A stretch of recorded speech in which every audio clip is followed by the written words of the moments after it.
The year was 2847, and humans had spread across the stars like seeds blown by a great wind. They built small towns and cities on distant worlds, living side by side with alien species they had never imagined could exist. Some of these aliens were friendly, some were dangerous, and some were so powerful that humans learned to simply stay out of their way. The Draconians were one such species. They were ancient beings who looked like the dragons from old Earth stories. But they were real, intelligent, and ruled over 7 star systems. They stood tall on 2 legs, with scales that shone like metal and eyes that burned like fire. They could live for thousands of years. And they had technology that made human ships look like toys. Most Draconians looked down on humans the way a giant might look at an ant. Humans were young, weak, and unimportant in their eyes. On a small planet called Varath 7, there was a tiny human settlement near the border of Draconian space. It was not a fancy place, just a few thousand people trying to make a living on a dusty world with 2 suns. The most popular spot in town was a little diner called the Rusty Comet. It served hot food, cold drinks, and a warm welcome to anyone who walked through the door. Lucy Harper worked there 6 days a week. She was 26 years old, with brown hair that she kept tied back and tired eyes that still managed to smile at every customer. She had come to Varath 7 3 years ago, running from a broken relationship and a dead-end life on Earth. The diner was not glamorous work, but Lucy liked it. She liked talking to travelers, hearing their stories, and making them feel at home, even when home was a million light years away. On one ordinary evening, as the twin suns began to set and paint the sky in shades of orange and purple, a stranger walked into the Rusty Comet. He was a Draconian, but he was dressed in simple clothes instead of the fancy armor most of his kind wore. He was huge, nearly 8 feet tall, with dark green scales and golden eyes that seemed to hold centuries of secrets. He moved carefully, almost nervously, which was strange for a creature who could crush a car with one hand. In his arms, he carried a bundle wrapped in thick thermal blankets. The bundle was making small, sad sounds, whimpers and cries that sounded like a hurt animal. Lucy watched him from behind the counter. Draconians almost never came to human diners. They thought human food was beneath them, but this one slid into a corner booth, keeping his bundle close to his chest, and looked around with the desperate eyes of someone who had not slept in days. She grabbed a menu and walked over. "Welcome to the Rusty Comet. Can I get you something to drink?" The Draconian looked up at her. For a moment, he seemed surprised that she had approached him at all. Most humans kept their distance from his kind. "Water," he said. His voice was deep and rough, like stones grinding together. "Just water." Lucy nodded and went to get it. When she returned, she could not help but glance at the bundle in his arms. The blankets had shifted, and she caught a glimpse of what was inside. It was a baby dragon, a tiny hatchling with scales the same dark green as the adult, but smaller than a house cat. Its little wings were folded against its body, and its eyes were squeezed shut as it cried. "Oh my goodness," Lucy said softly. "Is that your baby?" The Draconian stiffened. His claws tightened around the blankets. "Yes. Is he okay? He sounds upset." The Draconian did not answer right away. He looked down at the hatchling, and Lucy saw something she had never expected to see on the face of a powerful alien. She saw pain, deep, heavy pain that seemed to press down on him like a weight. "He is sick," the Draconian finally said. "He was born wrong. His wings do not work. His fire glands never grew. He cannot do the things a dragon should do." Lucy felt her heart squeeze in her chest. "I'm so sorry. In my culture, such hatchlings are considered worthless," the Draconian continued, his voice bitter. "They are left to die. That is our way. The weak are discarded, so the strong can thrive." "That's terrible," Lucy whispered. The Draconian looked at her with those golden eyes. "I could not do it. I could not leave him. So I took him and ran. I have been traveling for weeks, searching for someone who can help him, but no one wants to help a defective dragon." The hatchling let out another pitiful cry. The draconian tried to adjust the blankets, tried to comfort him, but his huge clawed hands were clumsy and awkward. He was a warrior, a ruler, a being of immense power. But he did not know how to hold a baby. Lucy set down her notepad. "What's his name?" "Virex." "Hi, Virex," Lucy said gently, leaning closer. The hatchling's cries softened just a little at the sound of her voice. "You're having a hard time, aren't you, little guy?" The draconian watched her with a mixture of confusion and hope. "You are not afraid of him?" "Why would I be afraid of a baby? Most humans fear draconians. We are monsters to your kind." Lucy shrugged. "He's just a baby who needs help. That's all I see." She noticed a feeding bottle on the table, filled with some kind of thick liquid. The draconian had clearly been trying to feed Virex, but the bottle was still full. "He won't eat," the draconian said, shame creeping into his voice. "I have tried everything. But he refuses."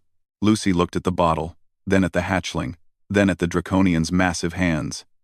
She understood the problem immediately. The draconian was too big, too rough, too unfamiliar with the gentle touch that babies needed. "Can I try?" she asked. The draconian hesitated. His grip on Virex tightened for a moment. This was his son. His precious child that he had risked everything to save. The idea of handing him to a human, a species his people considered barely more than insects, went against everything he had been taught. But he was tired. So tired. And this human woman was looking at his son, not with disgust or fear, but with kindness. Slowly, carefully, he held out the bundle. Lucy took Virex into her arms. He was heavier than she expected, and his scales were warm against her skin. She cradled him against her chest, supporting his weak neck with one hand, and picked up the bottle with the other. "There we go," she murmured. "Let's try this again." "Okay." She brought the bottle to Virex's mouth, tilting it at just the right angle, holding him at just the right position. For a moment, nothing happened. Then, slowly, Virex began to drink. The draconian stared. His golden eyes went wide. In all his weeks of traveling, all his desperate attempts, he had never gotten Virex to feed so easily. "How did you do that?" he breathed. Lucy smiled down at the little dragon in her arms. "Sometimes babies just need to be held the right way. They need to feel safe." Virex's cries had stopped completely. He drank steadily, his tiny claws gripping Lucy's apron, his eyes finally opening to look up at her. They were golden, like his father's, but softer somehow, more innocent. The draconian leaned back in the booth, and for the first time in weeks, he felt something loosen in his chest. He did not know this human's name. He did not know anything about her, but in that moment, watching her feed his son with such natural ease, he felt something he had not expected. He felt hope. The draconian came back the next day, and the day after that, and the day after that. Lucy started to expect him. Every evening, just as the twin suns began to set, the bell above the diner door would ring, and there he would be, the huge green dragon in simple clothes, carrying his small bundle, sliding into the same corner booth like it belonged to him. He told her his name was Kale. Just Kale. Nothing more. He said he was a traveler, passing through the region, looking for work. Lucy did not believe him for a second. His clothes were simple, but his scales were too healthy, too well maintained. His posture was too proud, even when he tried to hunch down and look small. This was not a common traveler. This was someone important pretending to be ordinary. But Lucy did not push. Everyone had secrets. Everyone had reasons for running. She had her own past that she did not like to talk about. What mattered was Virex. The little hatchling had started to recognize Lucy. When she approached the booth, his tiny tail would wag, and he would reach out his weak little arms toward her. It made her heart melt every single time. "He likes you," Kale said one evening, watching as Lucy bounced Virex gently in her arms while the diner buzzed with customers around them. "I like him too," Lucy replied. He's a good baby. Patient. Sweet. In my culture, he would be called broken. Useless. Lucy looked up sharply. Well, your culture is wrong. Kale blinked. No one spoke to him like that. Ever. But Lucy did not know who he really was. And even if she did, something told him she would say the same thing. Perhaps, he admitted quietly. The other workers at the Rusty Comet had gotten used to the strange pair. Danny, the cook, called them the Beauty and the Beast. As a joke. Maria, the other waitress, thought it was the sweetest thing she had ever seen. Even the regular customers stopped staring after a while. It was just part of the diner now. The huge dragon in the corner. The waitress who carried his baby on her hip. The little hatchling who gurgled happily whenever Lucy sang to him. And Lucy did sing. Old Earth songs that her mother had taught her. Lullabies about stars and moons and children falling asleep in safe, warm beds. Virex did not understand the words, but he understood the feeling behind them. He would close his golden eyes and press his small head against Lucy's shoulder, and his whole body would relax. What are those sounds you make? Kale asked one night. The melodic ones? You mean singing? Is that what it's called? We do not have such a thing in draconian culture. Lucy stared at him. You don't have music? We have war chants, battle cries, ceremonial roars, but nothing like that, nothing so soft. That's really sad, Lucy said, and she meant it. Kale watched her rock Virex gently, humming a tune that seemed to wrap around the hatchling like a blanket. Perhaps it is, he said. 2 weeks passed. Kale kept coming. He started to open up, little by little, telling Lucy about draconian society. He spoke of a world where strength was everything, where weakness was punished, where showing emotion was considered shameful. He spoke of a culture that had conquered star systems, but had somehow lost the ability to simply be kind. We live for thousands of years, he said. But we spend those years fighting, competing, proving ourselves. We do not know how to rest. We do not know how to be gentle. Maybe you forgot, Lucy said. Maybe a long time ago, your people knew how. But you forgot along the way. Kale considered this. Perhaps. Or perhaps we never knew at all. Lucy adjusted Virex in her arms. The little dragon had fallen asleep, his breath coming in soft little puffs. Everyone knows how to love, Kale. Some people just need to be reminded. He looked at her for a long moment. This human woman, with her tired eyes and gentle hands and voice like music, she had nothing. No power, no wealth, no status. By draconian standards, she was less than nothing. And yet she had shown more wisdom in 2 weeks than his advisors had shown in centuries. You are remarkable, he said. Do you know that? Lucy laughed. I'm a waitress in a rundown diner on a dusty planet in the middle of nowhere. There's nothing remarkable about me. You are wrong. Something in his voice made her pause. There was weight behind those words. A gravity that did not match the simple traveler he claimed to be. Kale, she said slowly, who are you really? He did not answer right away. He looked down at his clawed hands, hands that had signed death warrants and peace treaties, hands that had held the fate of billions. Then he looked at Virex, sleeping peacefully in Lucy's arms. I am Emperor Kale Thorax, he said, ruler of the Draconian Empire, master of 7 star systems, father to Virex, the son that my people say I should have abandoned. Lucy's eyes went wide. The coffee pot she was holding nearly slipped from her fingers. She caught it just in time. But her hands were shaking. You're the Emperor? The actual Emperor? Yes. I've been calling you big guy for 2 weeks. Despite everything, Kale felt the corner of his mouth twitch.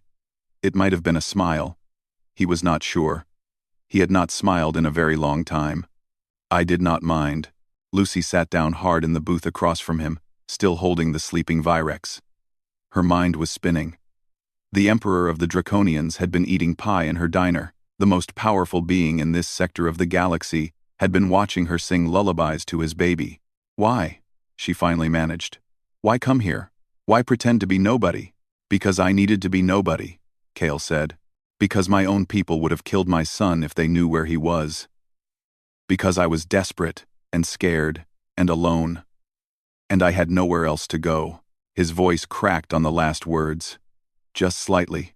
Just enough for Lucy to hear the pain underneath. And then I walked into your diner. He continued. And you held my son like he mattered. Like he was precious. Like his life had value.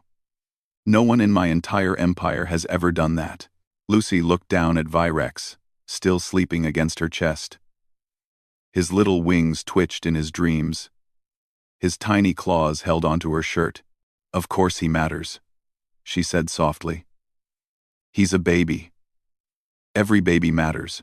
Not in my world. Then your world needs to change. Kale leaned back. He had ruled for 800 years. He had conquered enemies that entire civilizations feared. He had been called invincible, unstoppable, eternal. But this human waitress, holding his broken son in a run-down diner on a dusty planet, had just told him that his entire world needed to change. And for the first time in his long, long life, he thought she might be right. You are not afraid of me, he said. It was not a question. Should I be? I could destroy this planet with a single command. Lucy shrugged. But you won't. Because you're a father who loves his son. That's all you are right now. That's all that matters. Kale Thorax, Emperor of the Draconians, terror of the galaxy, felt something warm spread through his chest. It was unfamiliar and uncomfortable and strange. He thought it might be hope. Lucy did not sleep well that night. She lay in her small apartment above the diner, staring at the ceiling, thinking about everything Kale had told her. The Emperor. She had been scolding the Emperor about how to hold a baby. She had told the most powerful being in 7 star systems that his entire culture was wrong. She should have been terrified. But she was not. Because when she closed her eyes, all she could see was Virex's little face, looking up at her with those golden eyes. All she could hear was Kale's voice cracking when he talked about being desperate and scared and alone. Power did not matter when your child was dying in your arms. Titles meant nothing when the world wanted to throw away someone you loved. The next morning, Kale was waiting outside the diner before it even opened. You came back, Lucy said, unlocking the door. I had nowhere else to go. She let him in. He sat in his usual booth while she started the coffee machines and turned on the lights. Virex was awake, looking around with curious eyes, making small chirping sounds. I've been thinking, Kale said, about what you told me, about change. Lucy poured him a cup of water. And, my people have rules. Old rules. Thousands of years old. The weak are discarded, so the strong can survive. It was necessary once, when we were young and fighting for our place in the universe. But we are not young anymore. We rule entire systems. We have no predators, no enemies we cannot defeat, yet we still throw away our children if they are born different. He paused, looking down at Virex. I never questioned it before. It was just the way things were. But then Virex was born, and I held him in my arms, and I could not do it. I could not leave him to die. And that made me wonder, how many other parents felt the same? How many watched their children be taken away and said nothing because they were afraid? Lucy sat down across from him. Probably more than you think. Yes. I believe so. Kale's claws tapped against the table. I want to change things, but I do not know how. My advisors would fight me. The old families would resist. There would be chaos. So what? Let there be chaos. Kale looked at her sharply. You say that easily. No. I don't. Change is never easy. It's messy and hard. And people get hurt. But that doesn't mean it's not worth doing. Lucy leaned forward. Kale, you have children being killed because they're not perfect. Babies being left to die because their wings don't work, or their fire doesn't burn hot enough. That's not strength.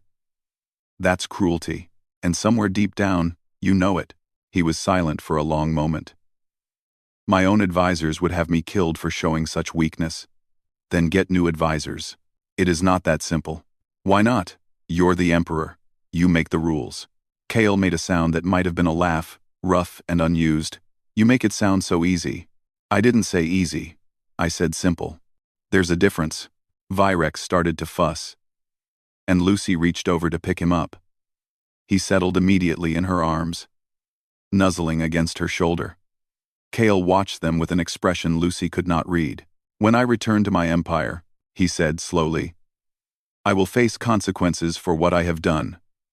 Hiding Virex. Running away. These are crimes against tradition. Some will demand my throne. Others will demand my life.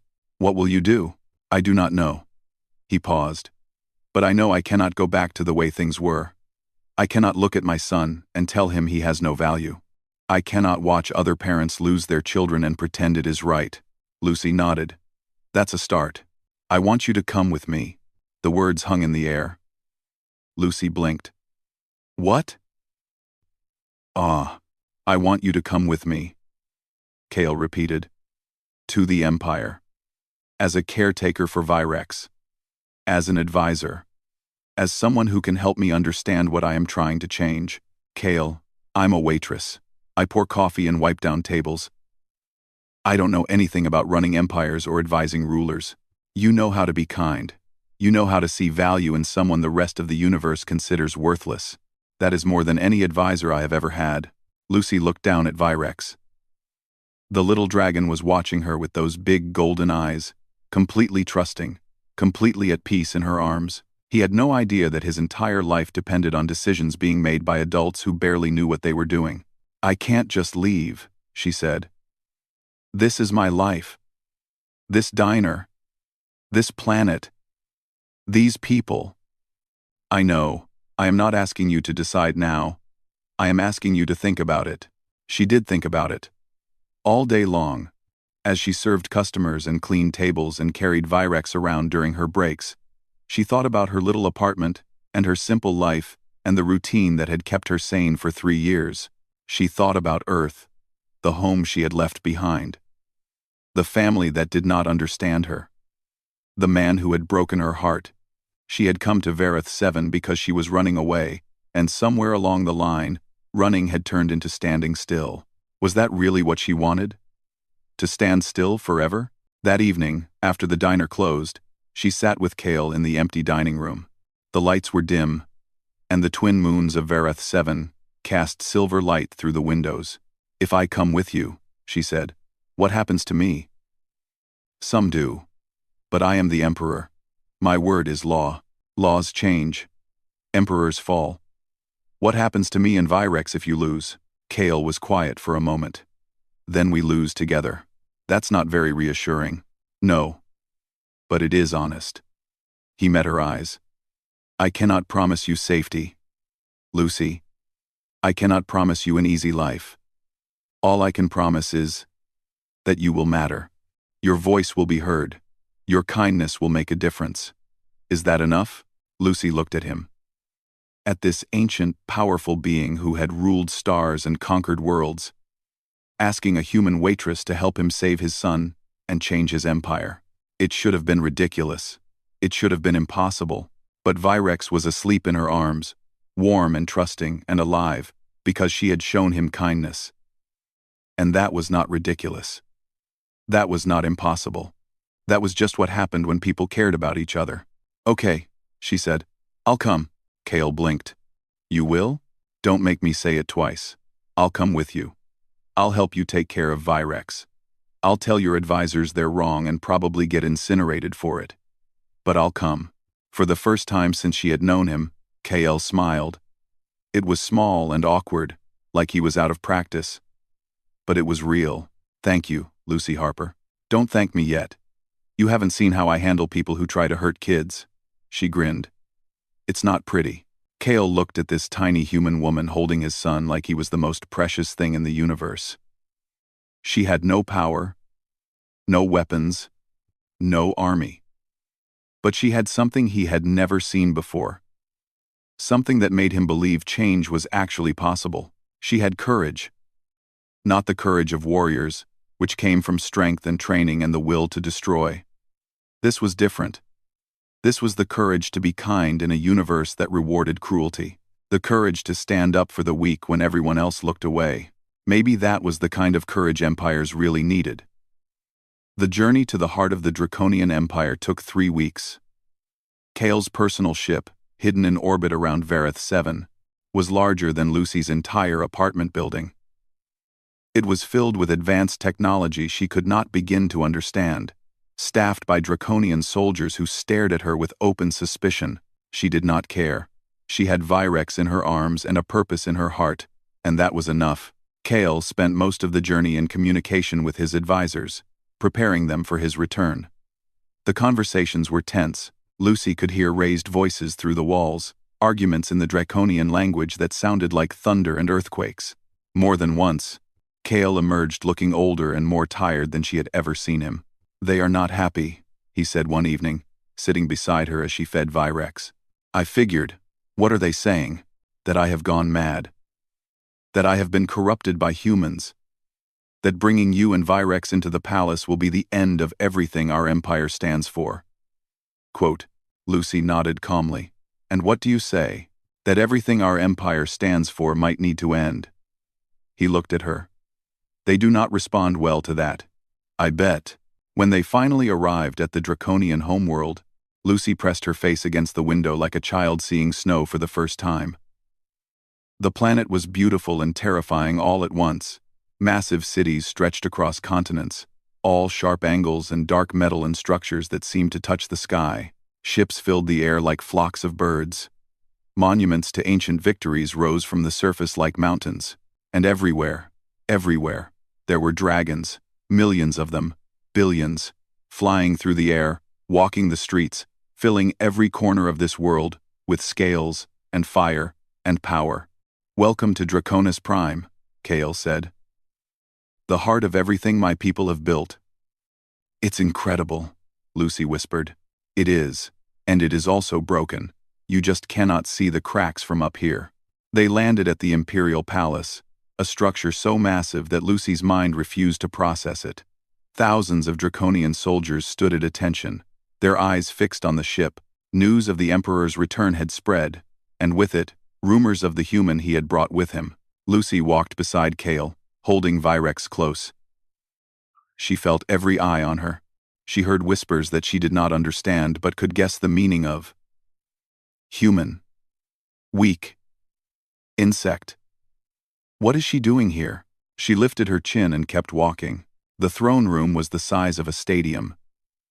Ancient banners hung from walls that stretched higher than Lucy could see. Draconians filled the chamber, nobles and advisors and warriors, all staring at their emperor with expressions ranging from relief to fury. One dragon stepped forward. He was older than Kale. His scales faded to a dull gray, his eyes sharp and cold. Lucy recognized the look. It was the look of someone who had power and did not want to share it. "Emperor Kale Thorax," the old dragon said. His voice echoed through the chamber. "You return at last. After abandoning your duties. After hiding the abomination you call a son. After bringing a human into our sacred halls." Kale did not flinch. "Advisor Draven. I see you have been busy in my absence. Someone had to maintain order while you were chasing foolish dreams." Draven's eyes slid to Lucy, then to Virex in her arms. "And now you bring this creature before us. A defective hatchling who should have been destroyed at birth. You shame the throne. You shame all of us." A murmur ran through the crowd. Agreement. Anger. Lucy felt her heart pound. But she forced herself to stand still. Kale stepped forward. When he spoke, his voice was calm, but it carried to every corner of the vast chamber. "I have ruled this empire for 800 years. I have conquered enemies you cannot imagine. I have kept our people safe through wars and disasters and threats from beyond the stars, and in all that time, I never questioned our traditions. I accepted them as truth. The weak must be discarded. The different must be destroyed. Strength is everything." He paused, looking around at the assembled dragons. "But then my son was born. And I held him in my arms, and I saw his eyes, and I knew that I could not follow those traditions. I could not throw away my child, because he was different. I could not pretend that his life had no value. Sentiment, Draven spat. Weakness. No, Kale said. Love. Something our people have forgotten. Something we threw away long ago in our pursuit of power. He turned to Lucy. This human woman taught me that. She is not strong by our standards. She cannot fly or breathe fire or live for thousands of years. But she picked up my son when no one else would. She fed him when I could not. She sang to him and held him and loved him. And she did it without asking for anything in return. Lucy felt tears prick her eyes. She blinked them away. That, Kale continued, is strength. True strength. The strength to care for the weak. The strength to protect the vulnerable. The strength to be kind in a universe that rewards cruelty. Pretty words, Draven said. But words do not change reality. The hatchling is defective. He will never fly. He will never produce fire. He is useless to our empire. Then our empire needs to change what it considers useful. Silence. Absolute, complete silence. Lucy could hear her own heartbeat. Kale walked to the center of the chamber and turned to face the crowd. From this day forward, no hatchling will be destroyed for being different. No child will be abandoned because they do not meet our standards of perfection. Those who are born weak or disabled will be given care and support, not death. The murmurs began. Louder this time, angry. You cannot do this, Draven said. The council will never accept it. The council advises, I rule. Kale's eyes burned with golden fire. And I say that we have spent too long throwing away our own children. We have spent too long pretending that compassion is weakness. We have spent too long being afraid of being kind. He pointed at Lucy and Virex. This human woman and my son will live in the palace. She will serve as royal caretaker and advisor. And anyone who harms either of them will answer to me personally. This is madness, Draven growled. Perhaps. But it is also right. Kale turned to face the old advisor directly. You have a choice, Draven. Accept the change, or oppose me openly. But know this. I have lived 800 years.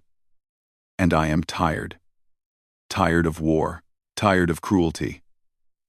Tired of pretending that power is the only thing that matters. If you want my throne, come and take it. But you will have to kill me first.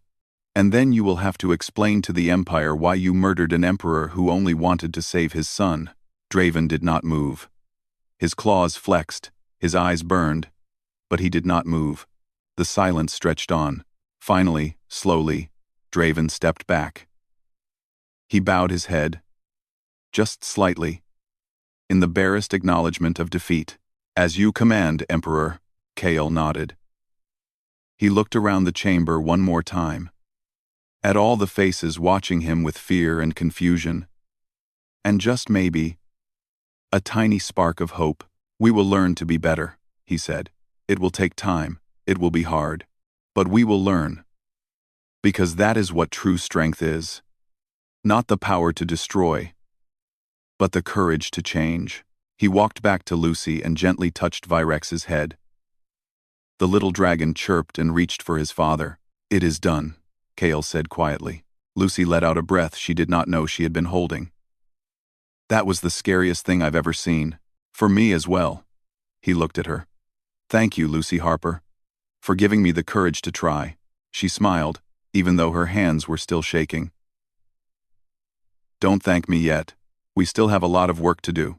Yes, he agreed. We do. But for the first time, it felt like the work might actually be possible. 10 years passed. They were not easy years. Change never is. There were protests and rebellions and attempts on Kale's life. Old families who had held power for centuries fought against the new ways with everything they had. Some nights, Lucy lay awake in her chambers in the palace, wondering if she had made a terrible mistake, wondering if she had helped start a war that would burn across the stars. But change also brought something else, something beautiful. Hatchlings who would have been destroyed were now raised in special centers across the empire. Draconians who had hidden their disabilities for centuries came forward, finally free to admit who they really were. A new generation grew up knowing that being different was not a death sentence. And at the center of it all was Virex. He was no longer a tiny hatchling crying in a diner booth. He was a young dragon now, almost as tall as Lucy, with dark green scales like his father, and golden eyes that still carried that same gentleness she had seen on the first day. His wings were still malformed, folded uselessly against his back. He still could not breathe fire, but he could speak, and think, and laugh, and love. And that was more than enough. The people called him the Gentle Prince. He visited the care centers for disabled hatchlings, playing with them, telling them stories, showing them that a broken body did not mean a broken life. He studied human history and culture, fascinated by the species that had saved him. He learned to sing, becoming the first draconian in known history to understand music as something more than war drums and battle cries. And Lucy was always by his side. She was no longer just a caretaker. She was family. When Virex had nightmares, she held him. When he faced mockery from traditionalists who still saw him as worthless, she stood between him and his tormentors. When he doubted himself, she reminded him of all the lives he had touched, all the people who were alive because his father had refused to give up on him. "You changed everything," she told him one evening, as they sat together in the palace gardens, watching the twin moons rise over Draconis Prime. "You know that, right?" Virex shook his head. "You changed everything, you and father. I just existed. Sometimes existing is the bravest thing you can do." Lucy squeezed his arm. "You showed everyone that different doesn't mean less. That's not nothing, Virex. That's everything." He leaned against her, the way he had done when he was small enough to fit in her arms. "I'm scared, Lucy. Father is getting old. I can see it. And everyone expects me to take his place someday. But how can I rule an empire when I cannot even fly?" "You rule with this," Lucy said, tapping his chest. "Not with wings. The greatest leaders in history weren't the strongest or the fastest. They were the ones who cared. And you, my sweet boy, care more than anyone I've ever known." Emperor Kale Thorax had indeed grown old. 810 years weighed heavily on him now. His scales had faded. His fire burned less bright, but his eyes still held that same fierce love they had shown in a dusty diner booth, holding a baby he refused to abandon. The day came when he addressed the Empire for the last time. The great chamber was filled again, just as it had been 10 years before. But the faces were different now. Younger. More diverse. Draconians who would have been destroyed under the old ways stood proudly beside their unbroken siblings. Human ambassadors watched from a special gallery, representatives of the alliance that had grown between their species. Kale stood before them all, Lucy on one side, Virex on the other. 10 years ago, he began, his voice still powerful despite his age. "I stood in this chamber and declared that our empire must change. Many of you thought I was mad. Some of you tried to kill me for it. And I will not pretend that the years since have been easy." He paused, looking around at the crowd. "But look at what we have become. Look at the children who are alive today because we chose compassion over cruelty. Look at the alliances we have built with species we once dismissed as beneath us. Look at the future we are creating. A future where strength is measured not by the fire in your breath or the power in your wings, but by the kindness in your heart." He turned to Virex. "My son was called defective, broken, worthless. The traditions of our ancestors said he should die. But a human waitress on a tiny planet taught me that those traditions were wrong. She showed me that every life has value. That caring for the weak is not weakness. That love is the greatest power in the universe." Lucy felt tears streaming down her face. She did not try to hide them. "Today, I name Prince Virex as my heir," Kale continued.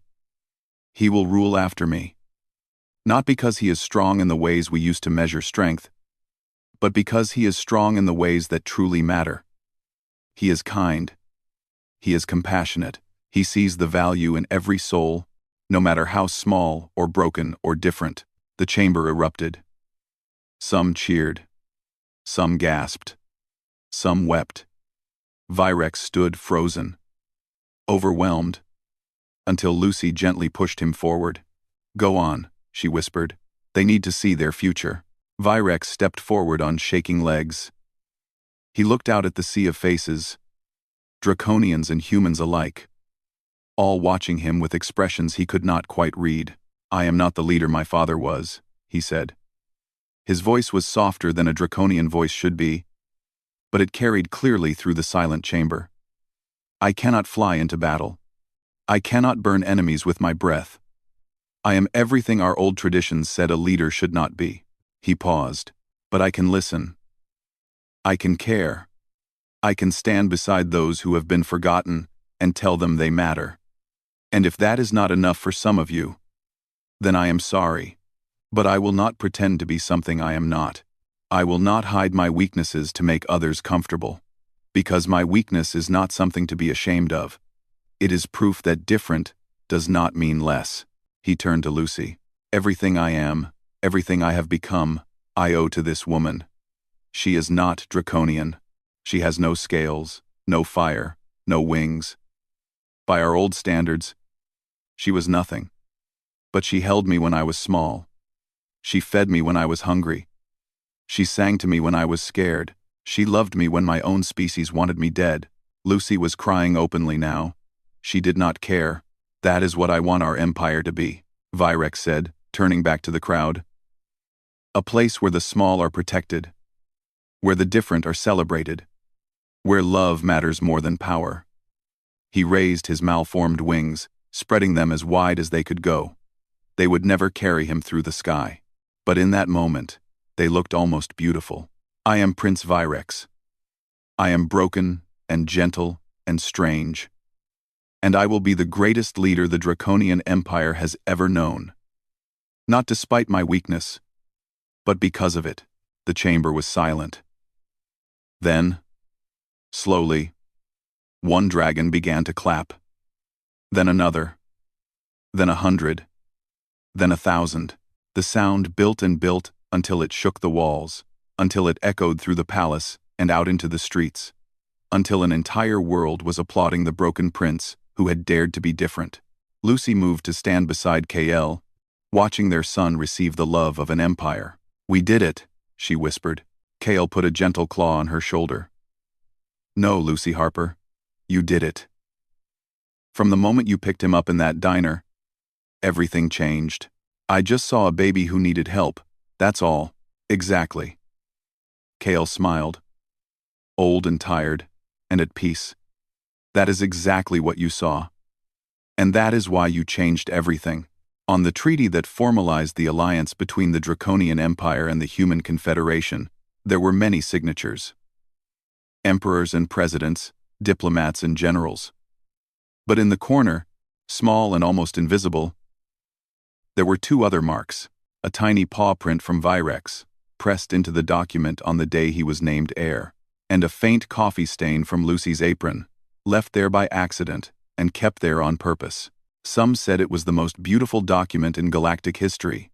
They were right.